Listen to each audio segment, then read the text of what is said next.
Hello everyone, मेरा नाम है पूर्णिमा और मैं रहती हूँ ऑस्ट्रेलिया के एक शहर एडलेड में और ये है मेरा चैनल क्लिक टू लाइफ।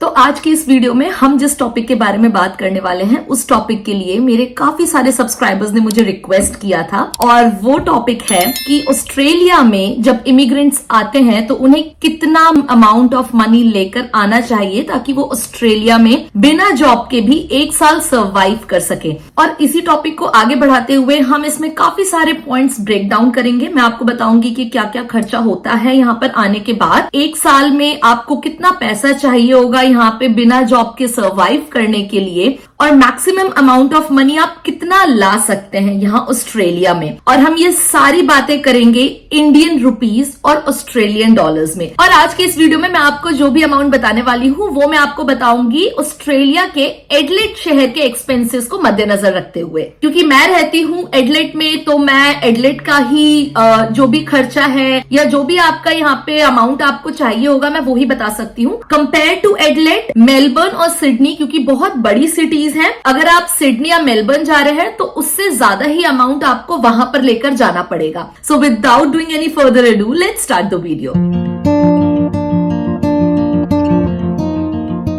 तो जब भी हम ऑस्ट्रेलिया आने का प्लान करते हैं तो सबसे पहला सवाल जो हमारे मन में होता है वो ये कि हम यहाँ ऑस्ट्रेलिया में मैक्सिमम कितना अमाउंट लेकर आ सकते हैं, यानी कि कितनी इंडियन करेंसी लेकर आ सकते हैं। तो मैं आपको बता दूं कि लीगली आप कितना भी पैसा लेकर आ सकते हो, उस पर कोई लिमिटेशन नहीं है। आप 1 लाख रुपए लेकर आ सकते हो, आप 5 लाख रुपए लेकर आ सकते हो, आप 10 लाख रुपए लेकर आ सकते हो या फिर उससे भी ज्यादा। अगर आप 10,000 ऑस्ट्रेलियन डॉलर से ज्यादा लेकर आ रहे हो तो आपको वो अमाउंट एयरपोर्ट पे डिक्लेयर करना होता है। अब 10,000 ऑस्ट्रेलियन डॉलर होता है 5 से 6 लाख रुपए, यानी कि अगर आप इस अमाउंट से ज्यादा कैश लेकर आ रहे हैं तो ये सारा आपको डिक्लेयर करना होता है एयरपोर्ट पे। ठीक है, तो अभी तो हमने बात कर ली कि हम मैक्सिमम कितना पैसा लेकर आ सकते हैं ऑस्ट्रेलिया में। अब हम बात करेंगे कि जब आप ऑस्ट्रेलिया आते हो तो आपके जॉब की कोई सर्टेनिटी नहीं होती है कि आपका जॉब कब तक लगेगा, राइट? किसी को साल भर लग जाता है, किसी को 4 महीने में मिल जाता है। बट बेटर यह है कि हम थोड़ा सेफर साइड चलें और हम अपने लिए मैक्सिमम 1 साल तक का पैसा तो लेकर ही आए।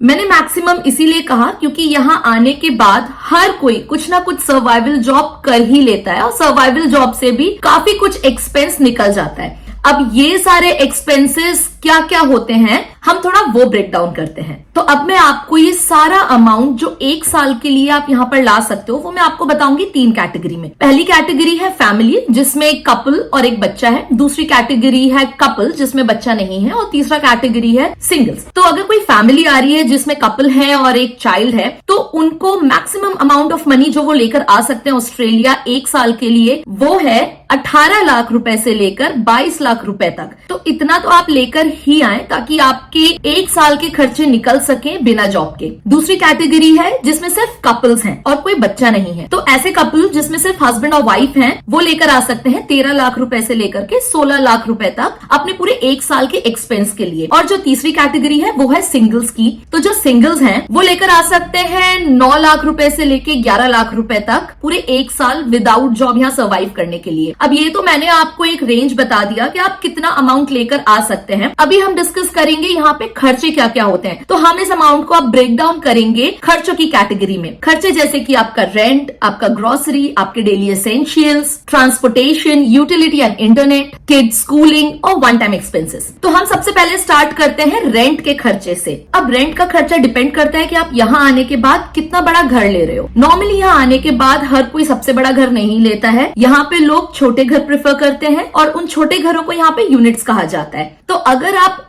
1 बेडरूम यूनिट ले रहे हैं यहाँ एडिलेड में तो उसका खर्चा आपको पड़ सकता है $350 से लेके $420 तक पर वीक। और अगर आप 2 बेडरूम यूनिट ले रहे हैं तो उसका खर्चा आपको देना पड़ सकता है $450 से लेके $550 तक पर वीक। अब अगर मैं आपको ईयरली एस्टिमेट बताऊं इस रेंट का, तो वो होगा एक कपल के लिए $20,000 से लेके $23,000 तक, यानी कि ऑस्ट्रेलियन डॉलर्स, और एक फैमिली के लिए $24,000 से लेके $28,000 ऑस्ट्रेलियन डॉलर्स तक। और यही अगर मैं आपको इंडियन रुपीज में बताऊं तो इसका ईयरली आपको पड़ जाएगा कपल के लिए 10 लाख रुपए से लेके 12 लाख रुपए तक, और एक फैमिली को पड़ेगा 12 लाख रुपए से लेके 14 लाख रुपए तक। अब ये तो बात हो गई थी हमारे रेंट के एक्सपेंसेस की। अब हम बात करेंगे ग्रोसरी एक्सपेंसेस की। तो ग्रोसरी और डेली एसेंशियल में भी 3 कैटेगरीज में मैं आपको बताऊंगी, सिंगल्स, कपल और फैमिली। तो जो सिंगल्स होते हैं उनको ग्रोसरी और डेली एसेंशियल्स का खर्चा पड़ जाता है अराउंड $400 से लेकर के $500 पर मंथ, और जो कपल होते हैं उनके लिए ग्रोसरी और डेली एसेंशियल का खर्चा हो जाता है अराउंड $600 से लेके $700 पर मंथ। और जो फैमिलीज होती हैं, फैमिलीज में क्योंकि बच्चे भी इन्वॉल्व होते हैं तो उनका खर्चा थोड़ा सा ज्यादा हो जाता है, तो उनका खर्चा होता है अराउंड $900 से लेकर के $1,100 पर मंथ। और यही अगर मैं आपको ईयरली इंडियन रुपीज में बताऊं तो सिंगल्स के लिए ईयरली का खर्चा पड़ जाता है 2 लाख रुपए से लेके 3 लाख रुपए तक, और फैमिली के लिए ये खर्चा हो जाता है 5 लाख रुपए से लेकर 6 लाख रुपए तक। यानी कि ये हो गया हमारा ग्रोसरी और डेली एसेंशियल का खर्चा ईयरली और मंथली बेसिस पे। अब ग्रोसरी के खर्चे के लिए भी मैं आपको बताऊं कि ये खर्चा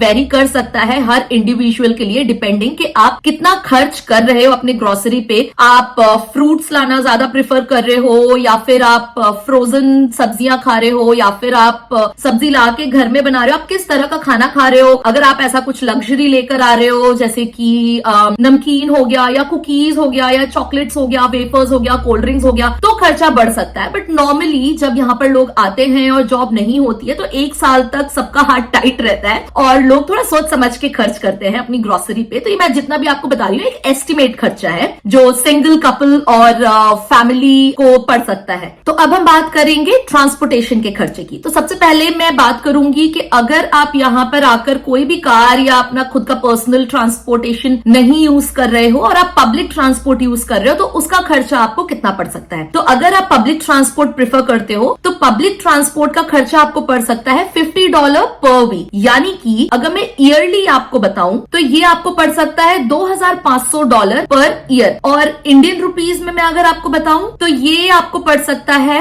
1.3 लाख रुपीज पर ईयर। तो ये तब है आपका खर्चा अगर आप पब्लिक ट्रांसपोर्ट यूज कर रहे हो। अब अगर आप डिसाइड करते हो कि आप यहाँ पे आके कार खरीदते हो तो नॉर्मली सबसे पहले लोग सेकेंड हैंड और सस्ती कार खरीदना प्रेफर करते हैं, जो कि हमने भी किया था। तो अगर आप कोई चीप सेकेंड हैंड कार खरीद रहे हो तो उसका खर्चा आपको पड़ सकता है $4,000 ऑस्ट्रेलियन डॉलर से लेके $7,000 ऑस्ट्रेलियन डॉलर्स तक, डिपेंडिंग कि आपकी कार की कंडीशन कैसी है, आपकी कार कितनी पुरानी है, किस मॉडल की है, किस ईयर की है, कितनी चली है, वो सारी चीजें वेरी करती हैं आपके कार की प्राइसिंग पर। फिर अगर हम इसमें फ्यूल, इंश्योरेंस और मेंटेनेंस इंक्लूड करें तो उसका खर्चा आपको पड़ सकता है $200 से लेके $300 पर मंथ। और यही खर्चा ईयरली अगर मैं आपको बताऊं तो ये ईयरली आपको पड़ सकता है $2,500 ऑस्ट्रेलियन डॉलर से लेके $4,000 ऑस्ट्रेलियन डॉलर्स तक। यानी कि इंडियन करेंसी में अगर मैं इसको कन्वर्ट करूं तो ईयरली आपको ये पड़ सकता है 1.2 लाख रुपीज से लेकर के 2 लाख रुपए तक। उसके बाद हमारा आता है यूटिलिटीज एंड इंटरनेट, यानी कि अब इस एक्सपेंस में कवर होता है इलेक्ट्रिसिटी, गैस, वाटर एंड एनबीएन। तो अगर मैं इन सबका खर्चा मिलाकर आपको बताऊं तो ये आपको पड़ सकता है $250 से लेकर के $350 पर मंथ, और ईयरली आपको पड़ सकता है $3,000 से लेकर के $4,000 पर ईयर। यानी कि इंडियन करेंसी में ये ईयरली आपको खर्चा देगा 1.5 लाख रुपीज से लेकर के 2 लाख रुपीज तक। उसके बाद ये जो खर्चा है ये मेजरली फैमिलीज के लिए है जिनके साथ बच्चे भी हैं, तो उनका स्कूलिंग का खर्चा अलग से बढ़ जाता है। पर अगर आप अपने बच्चे को यहाँ पे पब्लिक स्कूल में एडमिशन दिला रहे हो तो पब्लिक स्कूल में यहाँ पर एडमिशन ऑलमोस्ट फ्री होता है, unlike private school. Private schools बहुत महंगे होते हैं, पर यहाँ पर जब भी लोग आते हैं तो नॉर्मली पब्लिक स्कूल ही प्रेफर करते हैं, क्योंकि पब्लिक स्कूल नंबर 1 सस्ते होते हैं और दूसरा कि वो काफी अच्छे भी होते हैं। अब जैसा कि मैंने बताया कि पब्लिक स्कूल में जो आप फीस भरते हो वो ऑलमोस्ट फ्री होती है। मैंने ऑलमोस्ट इसीलिए कहा क्योंकि यहाँ पे जो आपको पैसा देना पड़ता है वो पैसा होता है बच्चों की यूनिफॉर्म का, बच्चों की स्टेशनरी का या छोटी मोटी फीसेस। तो ये मिलाकर आपको पड़ जाता है $600 से लेके $1,200 पर ईयर। यानी कि अगर मैं इंडियन रुपीज में आपको बताऊं तो ईयरली आपको पड़ेगा 30,000 रुपए से लेकर लेकर के 60,000 रुपए तक, या इससे कम भी आपको ये पड़ सकता है, डिपेंडिंग कि आप एक बच्चे को भेज रहे हैं या 2 बच्चे को भेज रहे हैं। और अब हम बात करेंगे वन टाइम एक्सपेंसेस के बारे में, यानी कि ऐसे खर्चे जो यहाँ आने के बाद आपको सिर्फ एक ही बार देने हैं, आपको हर महीने या हर साल नहीं देना है। रेंटिंग हाउस डिपॉजिट, यानी कि जब आप यहाँ पे घर रेंट करते हैं तो आपको एक हाउस डिपॉजिट देना पड़ता है और वो एक ही बार देना पड़ता है। फिर है बाइंग यूज्ड कार, यानी कि जो भी आप कार यहाँ पे सेकंड हैंड कार खरीदते हो, जैसे मैंने आपको पहले बताया, ये भी एक ही वन टाइम खर्चा है। फिर है फर्नीचर्स, यहाँ पे आने के बाद अगर आप अनफर्निश्ड घर ले रहे हो तो फिर आपको हो सकता है कि यहाँ पे गद्दा खरीदना पड़े, बेड खरीदना पड़े, टेलीविजन लेना पड़े, तो वो भी जो खर्चे होते हैं वो भी वन टाइम खर्चे होते हैं। अब डिपेंड आप फेसबुक मार्केट प्लेस से सेकंड हैंड ले रहे हो या फिर आप शॉप से जाकर नया सामान खरीद रहे हो, तो वो भी वेरी करता है कि आप किस तरीके का सामान ले रहे हो, उस पर आपका खर्चा डिपेंड करता है। फिर दूसरा होता है अप्लायंसेस। अप्लायंसेस भी वन टाइम बाई है, वो भी डिपेंड करता है कि आप सेकंड हैंड वॉशिंग मशीन ले रहे हो, फ्रिज ले रहे हो, या फिर आप फर्स्ट हैंड वॉशिंग मशीन या फ्रिज ले रहे हो। अगर आप सेकंड हैंड ले रहे हो तो ऑब्वियसली आपका खर्चा कम होगा। अगर आप first hand fridge, washing machine या फिर माइक्रोवेव ओवन, ये सारी चीजें ले रहे हो तो ऑब्वियसली आपका खर्चा उसी हिसाब से थोड़ा सा बढ़ जाता है। फिर उसके बाद आता है आपका बॉन्ड प्लस एडवांस रेंट। जो भी आप अपना घर रेंट करते वक्त जो आप बॉन्ड भरते हो अपने मकान मालिक को, और जो भी आप एडवांस में रेंट भरते हो अपने लैंडलॉर्ड को, वो खर्चा भी वन टाइम होता है। तो अगर ये सारे खर्चे मिलाकर मैं आपको बताऊं तो ये आपको पड़ जाता है $5,000 से लेकर के $10,000 तक, यानी कि इंडियन रुपीज में अगर मैं आपको बताऊं तो ये होगा 2.5 लाख रुपए से लेकर के 5 लाख रुपए तक, यानी कि ये आपको सिर्फ वन टाइम खर्चा है। यहाँ आने के बाद आपको एक ही बार भरना होता है। यानी कि अब अगर मैं आपको टोटल रिक्वायरमेंट बताऊं कि यहाँ आने के बाद आपको कितना अमाउंट आपके पास रखना है एक साल के लिए बिना जॉब के, तो वो है सिंगल्स के लिए 9 लाख रुपए से लेके 11 लाख रुपए तक फॉर ईयर, कपल के लिए 13 लाख रुपए से लेके 16 लाख रुपए तक पर ईयर, और फैमिली के लिए 18 लाख रुपए से लेकर 22 लाख रुपए तक पर ईयर। और फिर जैसा कि मैंने पहले भी बताया कि ये जो मैंने आपको एक रेंज बताई है खर्चे की, वो डिपेंड आप पर करता है कि आप यहाँ पर आने के बाद आपकी क्या प्रेफरेंसेस हैं। आप फर्स्ट हैंड कार लेना चाहते हैं या सेकंड हैंड, आप फर्स्ट हैंड अप्लायंसेस लेना चाहते हैं या सेकंड हैंड, या फिर आप फर्स्ट हैंड फर्नीचर लेना चाहते हैं या सेकंड हैंड फर्नीचर, और आप कितना बड़ा घर ले रहे हैं, और आप ग्रोसरी पे और अपने बेसिक नीड्स पे कितना खर्चा कर रहे हैं, ये सारी चीजें इंडिविजुअल टू इंडिविजुअल डिपेंड करती हैं। अच्छा, ये अमाउंट हो गया तब जब हमारे पास जॉब नहीं है 1 साल तक। और जब मैं कहती हूँ कि 1 साल तक जॉब नहीं है, तो मेरे कहने का मतलब होता है कि 1 साल तक कोई परमानेंट जॉब नहीं है, ऐसी कोई स्टेबल जॉब नहीं है जो आप यहां पर ढूंढ रहे हो। लेकिन जब हम यहाँ पर आते हैं और हमें जब कोई स्टेबल जॉब या हमारी ही फील्ड में जॉब नहीं मिलती है, तो यहाँ पे हर एक इंसान अपने लिए एक सर्वाइवल जॉब करता है। जैसे कि अमर ने उबर ईट्स किया है, जैसे हमने हमारे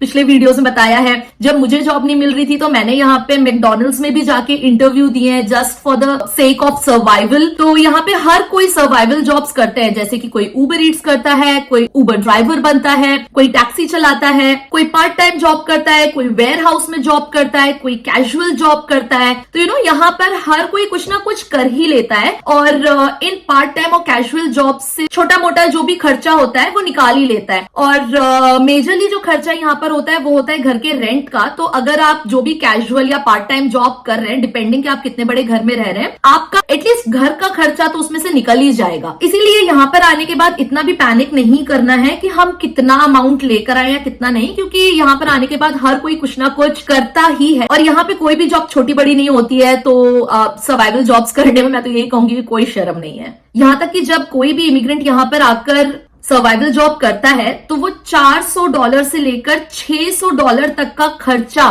निकाल लेता है, यानी कि उतना अमाउंट आपकी जो सेविंग्स जो आप लेकर आए हो उसमें से कम हो जाता है हर महीना या हर हफ्ता मैं बोलूं तो इतना हर कोई कर ही लेता है यहाँ पर। अब मेरी फाइनल रिकमेंडेशन हर उस इमिग्रेंट के लिए जो प्लान कर रहा है ऑस्ट्रेलिया में आने का, कि to be on the safer side, और यहाँ पर आने के बाद आप स्ट्रेस आउट ना हो, इसीलिए मिनिमम अमाउंट ऑफ मनी जो आपको यहाँ पर लेकर आना है 1 साल के सर्वाइवल के लिए, वो है कपल लेकर आ सकते हैं 14 लाख रुपए से लेके 15 लाख रुपए तक, और अगर कोई फैमिली आ रही है तो वो लेकर आ सकते हैं 18 लाख रुपए से लेके 20 लाख रुपए तक। ये इंश्योर करेगा कि आप यहाँ एडलेट में एटलीस्ट सर्वाइव कर पाएंगे 12 महीने बिना किसी जॉब के। एक सेकंड हैंड आप कार खरीद सकते हैं, आप अपना जो भी इमरजेंसी का खर्चा है वो कवर कर सकते हैं बिना किसी प्रेशर और पैनिक हुए। तो ये मैंने जितना भी अमाउंट बताया है ये फिक्स नहीं है, लमसम आप इतना लेकर चलिए ताकि आपको यहाँ पर आने के बाद स्ट्रेस ना हो और आप ज्यादा पैनिक ना करें। ऑलराइट, तो ये था आज का वीडियो। आई होप मैंने काफी सारे पॉइंट्स इसमें कवर कर लिए हैं। अगर मैंने कोई पॉइंट मिस किया है तो मुझे कमेंट करके जरूर बताना। आप सब जब भी कमेंट करते हैं आई मेक श्योर कि मैं हर एक कमेंट का रिप्लाई करूं। एंड मुझे बहुत अच्छा लगता है कि मेरी क्लिक टू लाइफ फैमिली के जितने भी मेंबर्स हैं वो सब मुझे इतना प्यार देते हैं, मेरे वीडियोस को लाइक करते हैं, कमेंट करके अप्रिशिएट करते हैं। Thank you thank you thank you so much for all your love and support. And मैं बस इतना ही कहूंगी कि कीप सपोर्टिंग, क्योंकि मैं और मेरे हस्बैंड हम पूरी कोशिश करते हैं कि हम हमारे वीडियो के थ्रू यहाँ आने वाले हर इमिग्रेंट को जितनी हेल्प हो सके उतनी हेल्प करें। और अगर आपको आज का ये वीडियो पसंद आया है तो इस वीडियो को ज्यादा से ज्यादा शेयर करें, उनके साथ भी शेयर करें जो ऑस्ट्रेलिया आने का प्लान कर रहे हैं या जिन्हें किसी भी तरह का डाउट है ऑस्ट्रेलिया आने में रिगार्डिंग एनीथिंग, यहाँ पे एक्सपेंस, जॉब या कुछ भी। तो उनको वीडियो जरूर शेयर करें और इस चैनल को सब्सक्राइब प्लीज कर दो, क्योंकि हम बहुत मेहनत कर रहे हैं कि हमारी वजह से अगर किसी की भी लाइफ में कुछ अच्छा चेंज हो सके। इसलिए please subscribe this channel and don't forget to like this video. और अब मैं आपसे मिलूंगी मेरे नेक्स्ट वीडियो में। Till then stay safe, stay healthy, bye.